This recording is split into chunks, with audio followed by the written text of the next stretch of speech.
que me despertava dos sonhos era a frequência com que os pacientes, tratados e curados, não tardavam em voltar de novo à consulta, com as mesmas infecções, a mesma malária, as mesmas verminoses e os mesmos problemas.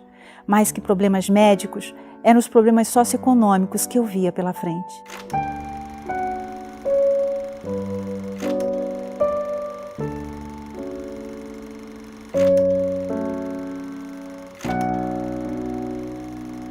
Pensava numa medicina para o grande público e para reduzir a mortalidade pelas grandes endemias, principal problema de saúde no Brasil.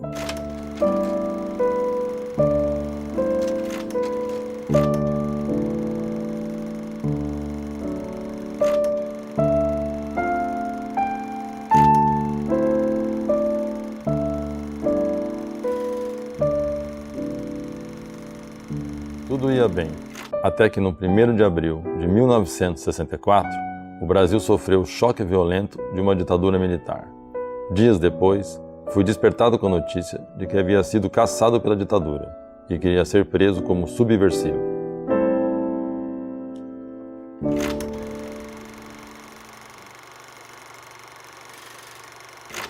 Eu nasci em 1918, filho de imigrantes.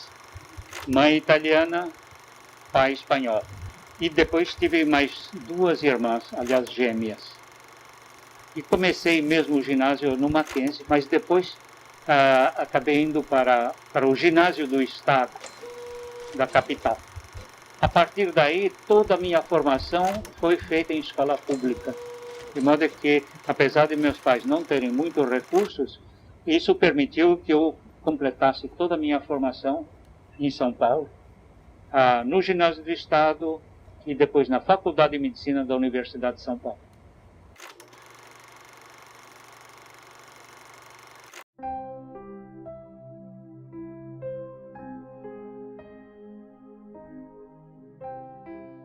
Fui aluno da Faculdade de Medicina.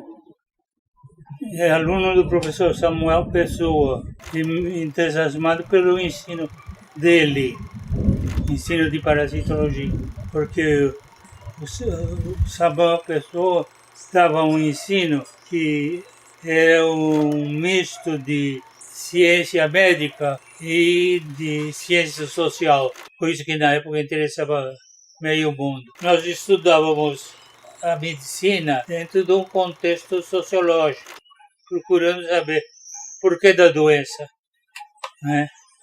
E, em particular, das doenças parasitárias. Eu me formei em 44, fim de 44. O Hospital das Clínicas tinha bons laboratórios. Os laboratórios eram muito modernos para a época e se usava muito o laboratório, né? A gente se reunia em torno da cama do paciente para ler e discutir o diagnóstico. E aí o professor fazia as perguntas que a gente não tinha feito, ou perguntava para a gente o que pensava daquilo, ou então verificava se a palpação da gente era boa, né, digamos, palpar o fígado ou escutar o coração. O Samuel Pessoa era um talento de formador, pesquisador. Foi, eu acho que de todos os tempos no Brasil, o professor que mais formou parasitologista no Brasil. Formou o Casaldini, formou o Nussensweig, formou um grupo que foi para Ribeirão Preto, né? Acho que o Samuel formou centenas, dezenas de professores e pesquisadores que formaram a parasitologia brasileira, né? Todos nós do departamento sofremos no bom sentido, uma forte influência do professor Samuel Pessoa. Ele era, sem dúvida nenhuma, era o líder de todos nós, não só pela sua postura social, mas pela sua postura acadêmica. Ele era um sujeito realmente dedicado ao seu trabalho, à sua ciência. Ele trabalhava muito mais no campo, a maior parte da sua produção é trabalho de campo, e não é do tipo que nós nos tornamos, quer dizer, muito mais voltados para o laboratório. Mas o Samuel era realmente inspirador de toda a turma. E o rei foi um desses que desenvolveram isso muito fortemente. E a produção dele, o grupo dele, foi muito direcionada para esse trabalho de campo, particularmente na área de esquistosomose. Então, esse ambiente muito de vanguarda da ciência na medicina, ele jamais nos desviou a atenção da importância das grandes endemias brasileiras e para os aspectos sociais da medicina. Então, era uma conciliação entre a vanguarda da ciência e a preocupação com a situação sanitária da população brasileira, principalmente a população rural. E embora nós, o Ildebrando, talvez o Vitor, eu, o Luiz Rey, estivéssemos muito interessados na vanguarda da pesquisa científica, também estávamos muito preocupados com a situação geral sanitária do país. E procurávamos, mais ou menos, fazer uma hibridização entre a ciência e a parasitologia. Em 46, eu fui ao Samuel Pessoa, que disse que não queria fazer clínica. Então, ele me disse, olha, os serviços de saúde aqui, você não vai querer, porque são muito ruins, muito mal organizados, não funcionam. Mas tem um serviço que está funcionando na Amazônia. Tem um serviço especial de saúde da Amazônia, que é um serviço sério. Se você quiser, eu te apresento ao diretor do programa do CESP. Um pouco no espírito de aventura, um pouco na vontade de servir a população e não ficar servindo a burguesia, eu fui. Quando ele se formou em medicina, ele não quis ficar, o pai dele deu um consultório para ele, se não me engano, em São Paulo, e ele não quis ficar não, ele quis ir para ver o interior do Brasil, como é que eram as doenças no interior do Brasil. E então eu sou designado como médico no posto de saúde de Gurupá. Pouco adiante, é no Amazonas, mas pouco adiante da confluência com o Xingu. O meu distrito sanitário compreendia 3 dos maiores municípios do Brasil. Geralmente ia lá e eram, sobretudo nos picos de epidemia de malária, é que eu tinha que atender esse pessoal. Eu tinha uma embarcação com 4 tripulantes, punha o laboratorista a bordo, com bastante medicamento, e nós entramos para fazer medicação no interior, nos furos, nos Paranás, nas ilhas, e entrava em contato com essas populações da floresta. Né? Mas na Amazônia, houve até um acidente que me traumatizou muito. Eu, uma vez, recebi uma criança em estado semicomatoso, soltando vermes, ascas pelo nariz, pela boca, pelo ânus. Eu tratei a criança. Quando eu volto numa dessas viagens, os meus auxiliares me dizem, o senhor se lembra daquela criança que o senhor tratou? Eu disse, sim. Ela voltou do mesmo jeito. O senhor não estava, ela morreu. Isso aí me deu... Claro, eu fiquei muito impressionado com isso.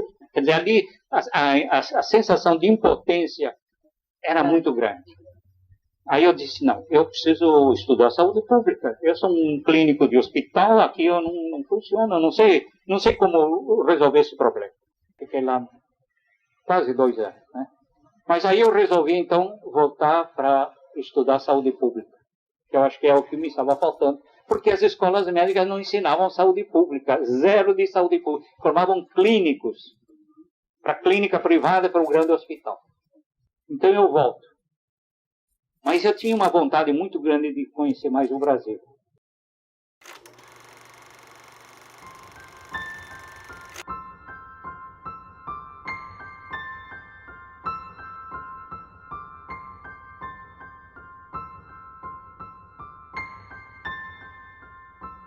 O departamento de parasitologia tinha a vantagem de ser um departamento de esquerda, como você já sabe, era chamado até o departamento vermelho da faculdade, e os docentes eram conhecidos como comunistas, participantes do Partido Comunista. Isso nunca foi problema na Faculdade de Medicina. Não, se convivia normalmente.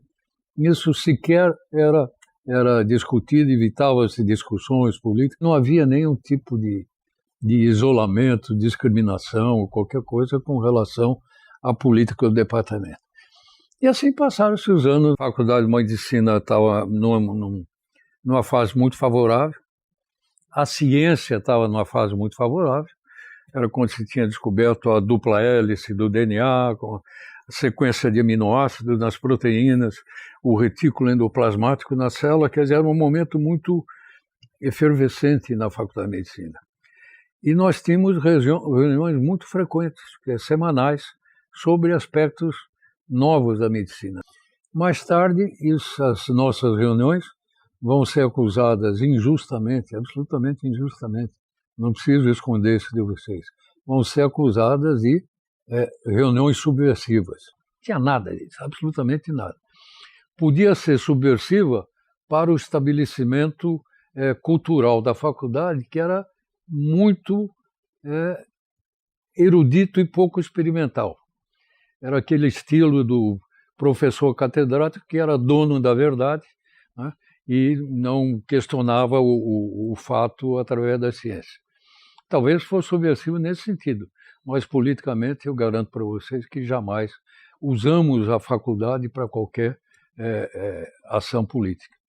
A não ser depois, quando fomos demitidos, mas essa é outra história. Levávamos o ensino de uma maneira muito séria. Isso era também da escola do Samuel, do Luiz Rey, do Leônidas, quer dizer, todos tinham essa preocupação de ter um ensino da melhor qualidade. E, em função disso,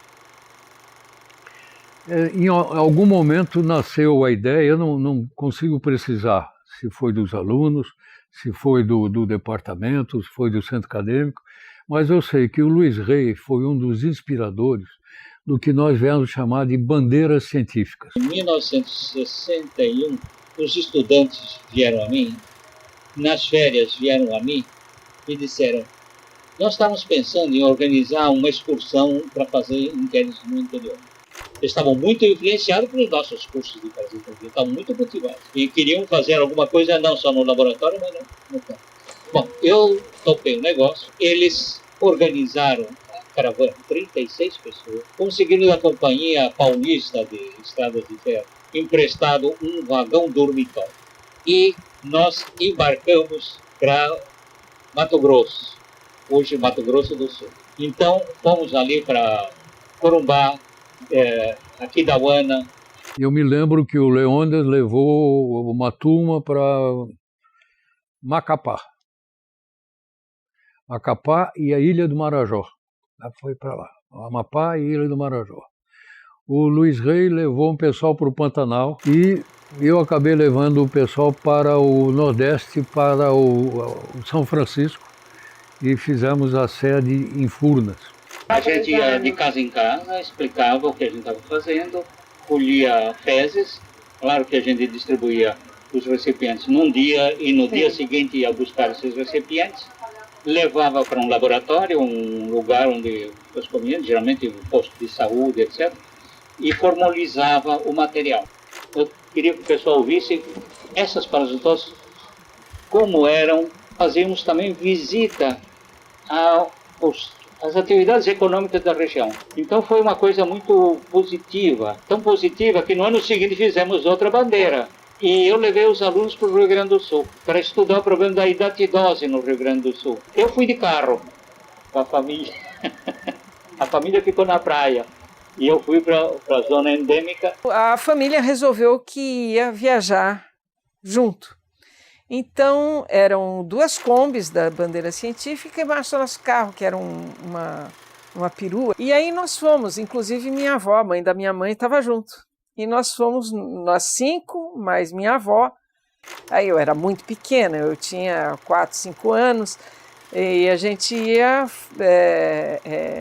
conhecer as redondezas. Quando eles iam a alguns lugares que eram bonitos ou interessantes, a gente ia junto com os estudantes. Eu ainda hoje, quando encontro com um aluno ou outro, ele lembra da bandeira científica. Oh, professor, aquilo foi muito importante na minha vida, e é mesmo, realmente é importante. Indivíduos criados em São Paulo, com todo as mordomias da burguesia paulistana, quando via aquele ambiente, realmente era um choque e um aprendizado muito importante.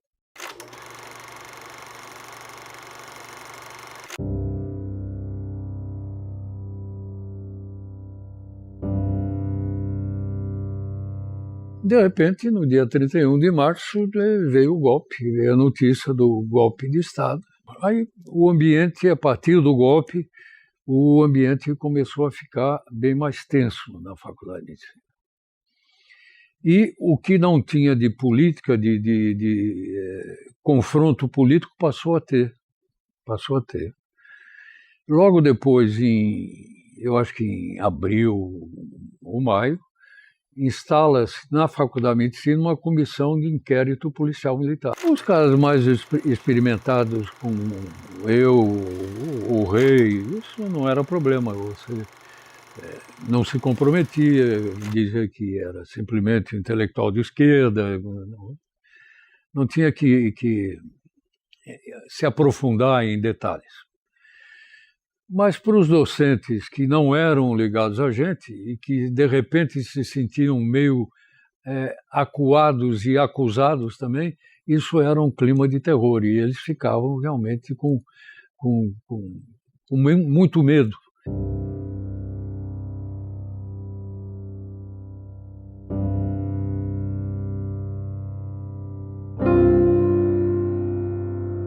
O ambiente na Faculdade de Medicina realmente tornou-se muito pesado, né? Até que veio o ato institucional número 1, e com a demissão nossa, desses aí. Então, eu devo estar aí também, em algum lugar, nessa reportagem. Deixa eu ver. Eles faziam pela ciência. Isso aí. Aí. Era um garoto aí, devia ter 22, 24 anos, 25.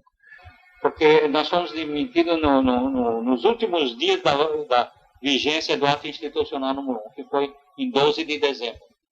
Né? A gente estava em casa quando nos telefonaram dizendo, você ouviu aí a Hora Nacional? A Faculdade de Medicina, eu acho que desmoronou nesse momento, quer dizer, porque ela se desmoralizou, ela permitiu uma violência contra docentes o que era absolutamente não usual. A Faculdade de Medicina sempre teve, historicamente, desde os cafeicultores paulistas, o esprit de corps, quer dizer, não se mexe em docentes da Faculdade de Medicina.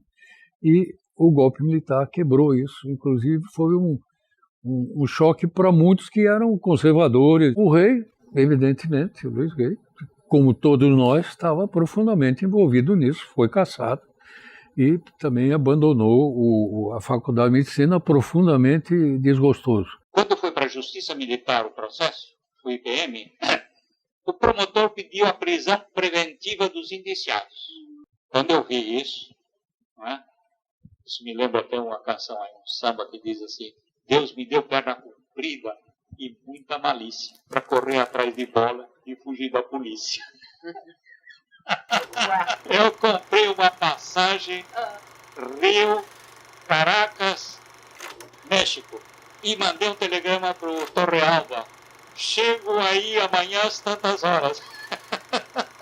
Peguei um avião e fui. Eu me lembro que uma vez meu pai já tinha ido embora, já tinha saído do Brasil depois do AI-1. E um dia bateu lá em casa uns sujeitos, com cara de... enfim, uma cara estranha. Aí o sujeito abriu, eu era pequenininha, né? Aí atendi da janela de casa, que a gente não abriu o portão, a gente atendia lá de cima da janela. Aí disse assim, estou procurando o Dr. Luiz Rei. Aí disse, ele não está. Aí eles começaram com uma conversa esquisita e eu percebi que devia ser polícia. E aí, então, eu sabia exatamente o que estava acontecendo. E sabia que não era para dizer que meu pai tinha ido embora.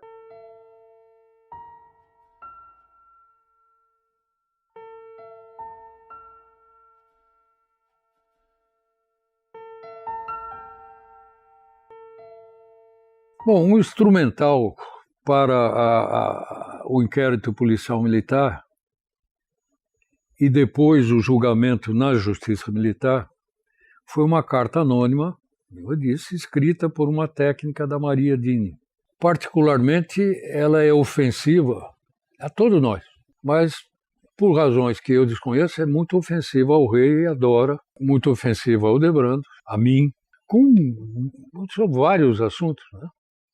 Mas é uma carta realmente cheia de fel, cheia de ódio e de mentiras. Mentiras, algumas até pitorescas, mas a maior parte desagradável.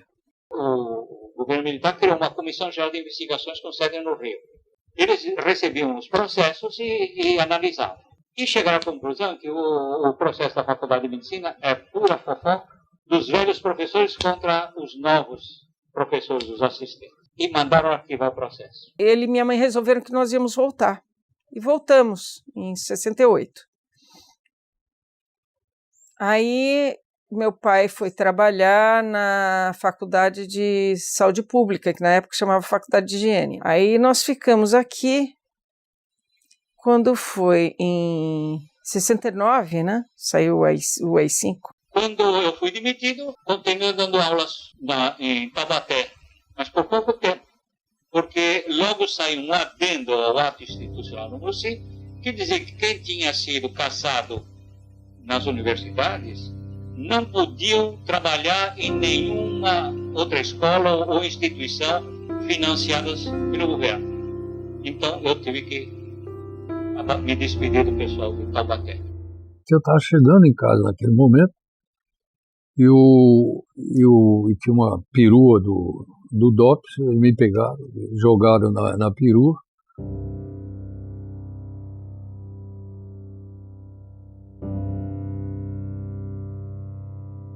Telefono lá para casa, Dora atende, é a mulher do Ernei, perguntando: o rei vai bem? Ela disse: sim, vai bem. Por quê? Porque o Ernei não vai. E tchau. Souberam que eu estava preso e imediatamente, eu acho que no mesmo dia, o Luiz Rei foi embora para a Suíça e fez muito bem, né? Esse desmanche da parasitologia não é inédito na história recente do país. Vocês aqui, Manguinhos, tiveram uma coisa de dimensão muito maior, que não foi restrita à parasitologia, mas pegou toda a instituição, que foi o massacre de Manguinhos. E que realmente é outro episódio lamentável da história científica do Brasil.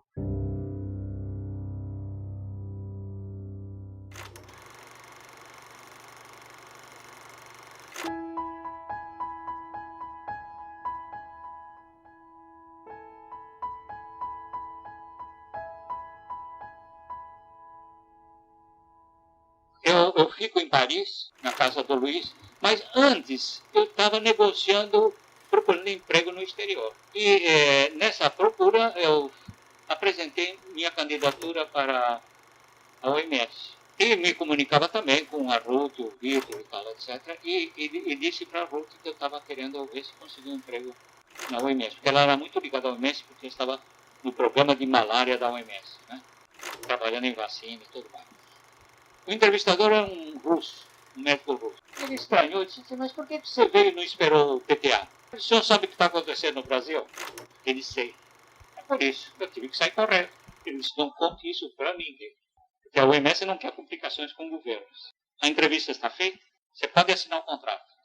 The incentive for trying to eliminate schistosomiasis in Tunisia came actually from the government, and it was to promote tourism in Tunisia in the late 60s. So, and when your tourists get ill of a parasitic disease, that doesn't look well. So therefore, this program was started in the early 70s, and Professor Ray was actually the expert giving advice on how it should be done. Eles precisavam de mim, porque eles precisavam de combater esse sazonal. E então, de certa forma, eles tinham que me tolerar. E, de fato, eu pude desenvolver na Tunísia uma atividade de médico ligado a uma prática médica, como eu diria, uma medicina de esquerda, digamos assim, que era tolerada porque eles precisavam dela. Então havia um certo equilíbrio entre a minha medicina de esquerda e o regime. Nunca tinha havido um inquérito sistemático, mas havia muita informação porque muitos indivíduos tinham estudado focos aqui ou ali. Os principais focos eram conhecidos, mas eu que fui que estabeleci uma pesquisa global para fazer um mapa da endemia, né? Então me puseram num jeep com alguns funcionários da saúde e eu saí de Tunis e fui até o sul da Tunísia e percorri alguns oásis onde os focos da doença eram mais importantes. No começo eu fiquei um pouco assustado. Aquela paisagem insólita, aquele ambiente diferente, povo diferente, com costumes diferentes. Os oásis, que são realmente ecossistemas completamente, para mim, absolutamente novos e ignorados. Então, eu tive que fazer uma espécie de levantamento da epidemiologia da esquistossomíase hematóbica naquelas condições. O problema era o seguinte: ou eu resolvo o problema da esquistossomíase, ou eu acabo com a esquistossomíase na Tunísia, ou a esquistossomíase acaba comigo. Papai lidava com populações mais pobres, né? Onde tinha xistosomose, não era em Tunis, era nos oásis, né? Eram as pessoas que dependiam dos poços, que dependiam das irrigações locais, né? Nos oásis, que iam lavar roupa dentro d'água ou à beira d'água. Não era quem estava com água encanada em casa, o problema da xistosomose. Mas a Tunísia tinha focos importantes. Alguns oásis da Tunísia, 80% dos meninos tinham esquistossomíase. 80% dos meninos.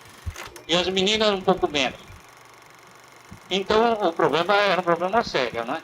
Ele precisava equipar os laboratórios locais com microscópios. Um dia, o papai tinha ido ao Ministério da Saúde e estava conversando com umas pessoas e ele ficou sabendo que num depósito lá tinha uns microscópios velhos, encostados, mas que coisa.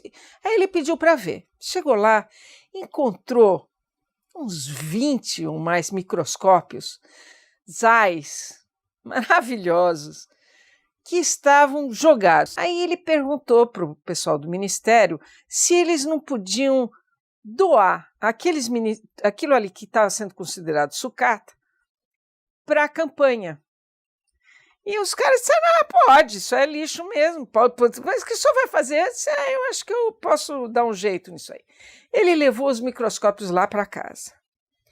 E aí ele desmontou os microscópios todos. E claro que a gente colou nele, né? Porque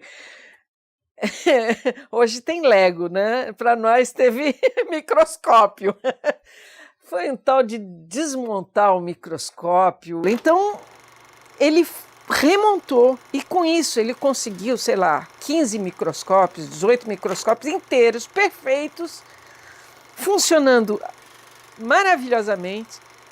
E a gente ficou muito feliz, o pessoal ficou besta de ver, né? Gastou um tostão e eram excelentes microscópios, na verdade, né? No fim, ele conseguiu examinar 100% das populações locais porque ele contava com equipes da própria comunidade. Eu tratei 11 a 12 mil, agora não tenho um número na cabeça. Compreende? Mas para você tratar 11 mil, você precisa saber quem são esses 11 mil. Portanto, você tem que examinar os 200 mil. Isso foi feito com exames seguidos, ano após ano, porque não dá para fazer de uma vez. Então, durante os 4 anos, a gente fez uma operação de varredura em toda a área endêmica. He managed to set up an elimination program which actually interrupted transmission in just over 10 years, in 1981. And that was due to a combination of treatment with drugs that were not as good as the ones we have today, but regular treatment and snail control, but snail control both with chemicals, but more importantly engineering, environmental engineering to reduce the number of snails. Eu acho que a maior importância dele, além de ter controlado, mas que é uma população pequena, uma região pequena, né, um país pequeno, mas é o modelo que ele criou, que pode ser repetido em qualquer outro país. E ele estava num cargo executivo da Organização Mundial de Saúde. Ele juntou também essas três experiências que ele tinha, que poucos têm. O sujeito, às vezes, é um grande parasitologista, mas não tem nenhuma experiência administrativa. Às vezes, ele é uma pessoa que sabe como tratar, sabe como fazer o monossicida e tal, mas não sabe como administrar aquilo e quantas vezes tem que fazer aquilo, como repetir, como avaliar, como ele fez, né?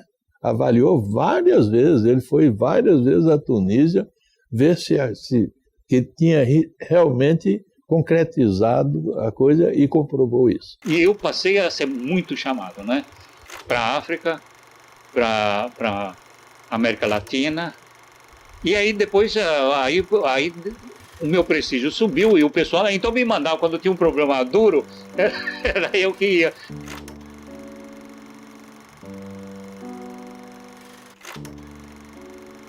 Moçambique foi um país muito curioso, diferente dos outros lugares onde a gente viveu.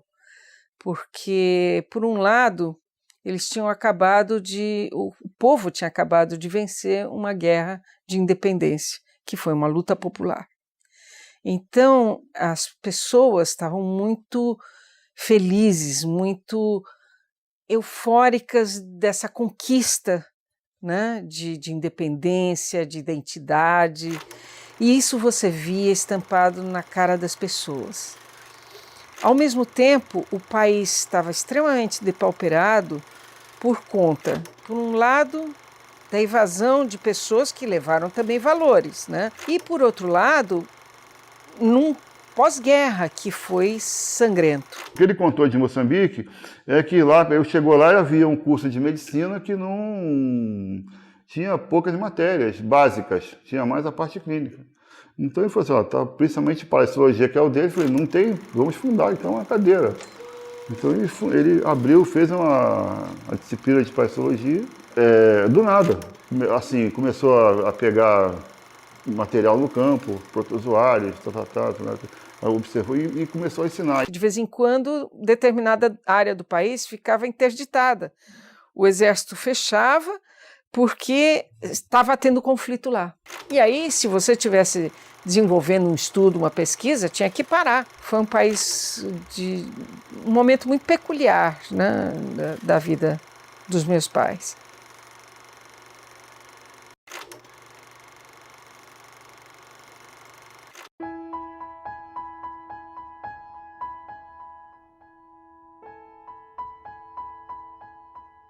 Em 1979, eu fui convidado para ir para Fiocruz, para ser vice-presidente de pesquisa e diretor do Instituto Oswaldo Cruz.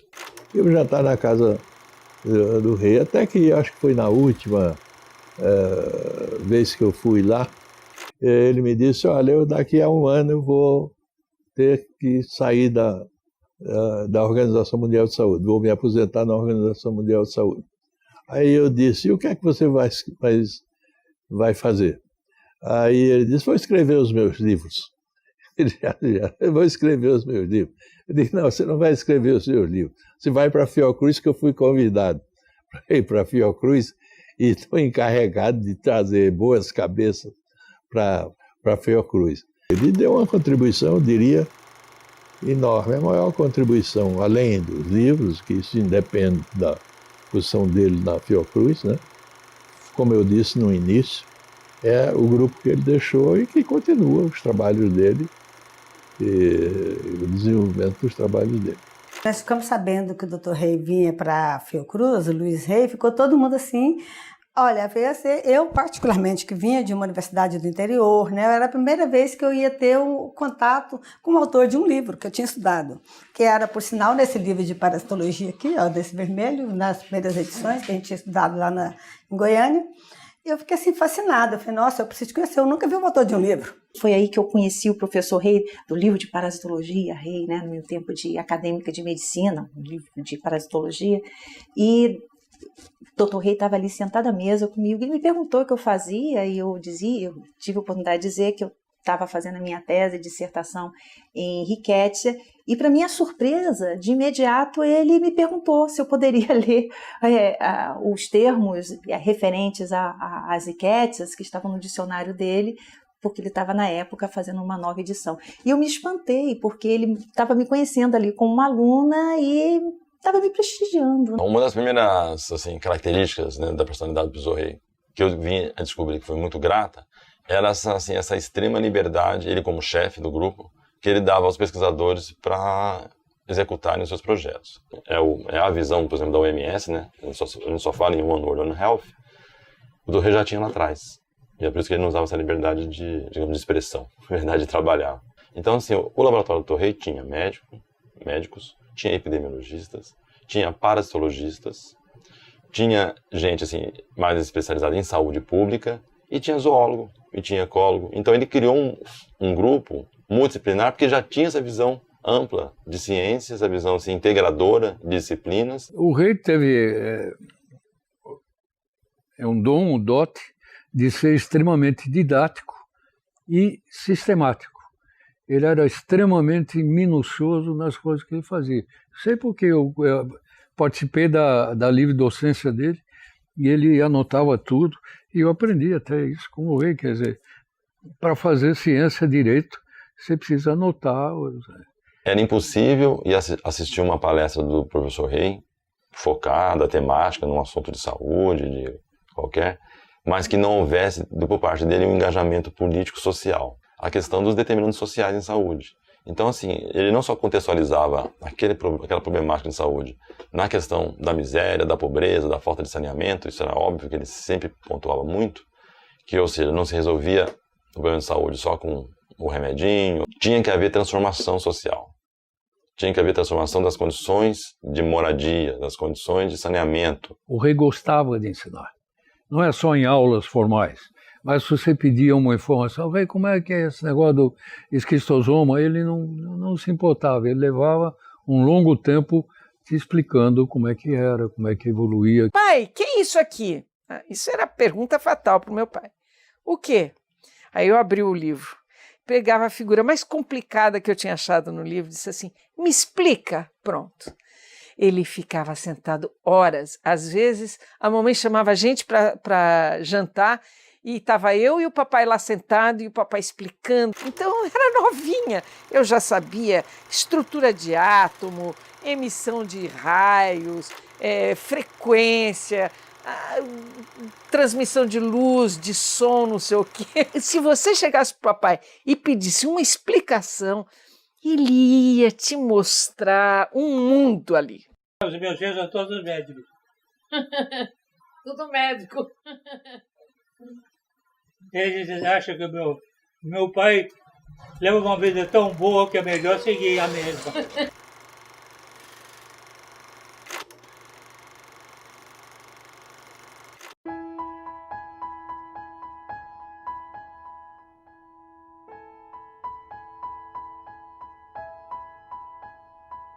O Rey, os livros dele, ele escreve sozinho. Ele pede a colegas para ver depois. Mas olha, no livro do Rey, ele escreve sozinho. Eu estava dizendo, eu escrevi um livro, 2 volumes, eu tenho 302 colaboradores.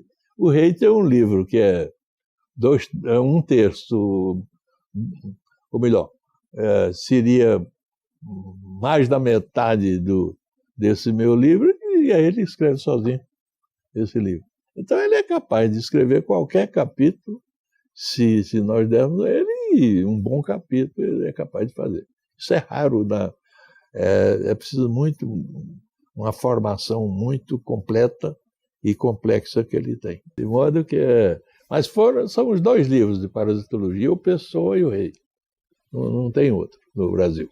O Samuel disse escreva, porque também o Samuel previa que eu escrevesse, do que os outros das outras escolas do Rio, daqui e de lá, e ficasse escrevendo, competindo com ele. O papai escreveu vários livros, né, científicos. Então, minha mãe era a primeira leitora, sempre. Ele fazia o rascunho e dava para minha mãe ler, mesmo antes de qualquer edição.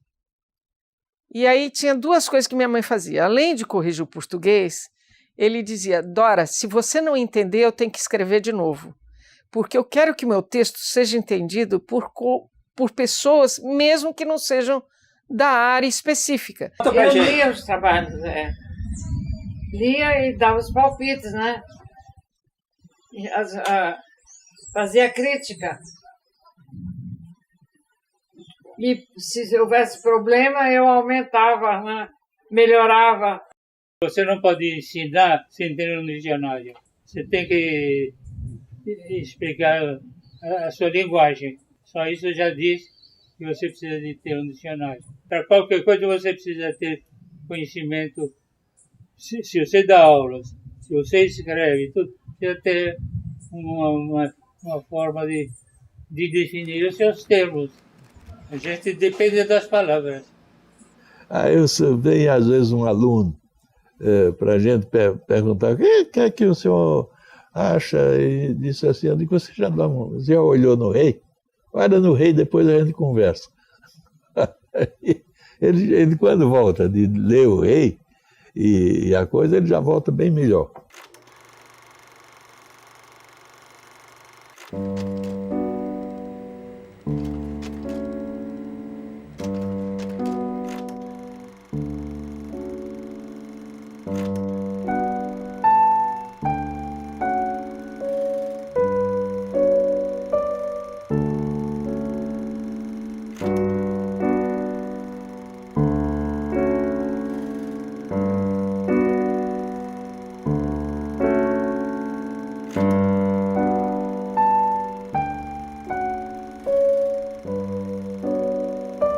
Então, vocês perguntarem qual é o legado deles todos, além da sua contribuição pessoal, científica, cada um tem a nossa e é diferente para cada um, é essa preocupação fundamental de que nós temos responsabilidade com esse nosso país.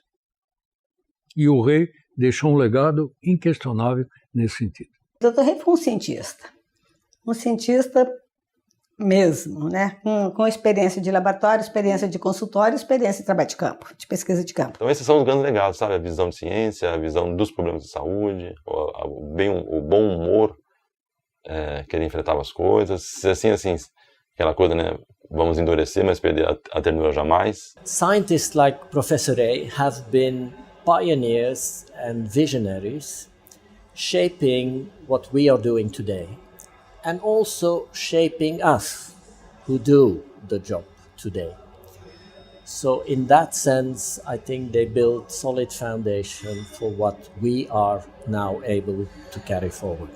O professor Rei, ele deixa esse legado. Não é só o aspecto profissional, mas o aspecto da humanidade, de respeitar e querer que o homem esteja bem, com saúde. E saúde não é só a saúde isento de micro-organismo, de parasita. Não, é a saúde mais global, do bem-estar, de estar bem, de estar feliz. Fechando isso tudo, é a maneira bem-humorada de ver a vida, né? E assim, o apego à vida de viver bem. Pai? Oi. Carinho e respeito. Foi uma coisa que eu aprendi com meus pais desde pequena. Você tem que ter carinho e respeito pelas pessoas, pelas coisas, pelos processos, por tudo. Houve épocas que eu fui pesquisador de bancada. Outras épocas que eu fui pesquisador de campo, fazendo inquéritos e tudo mais. Outras vezes eu fui sanitarista, quer dizer, eu fui intervir para modificar as condições epidemiológicas ou eliminar uma doença numa região. Outras vezes eu fui professor apenas, professor de parasitologia. Outras vezes eu fui escritor, não é? Como redigindo as parasitologias, escrevendo sobre metodologia de redação de trabalhos. De modo que é muito difícil dizer o que eu sou. Música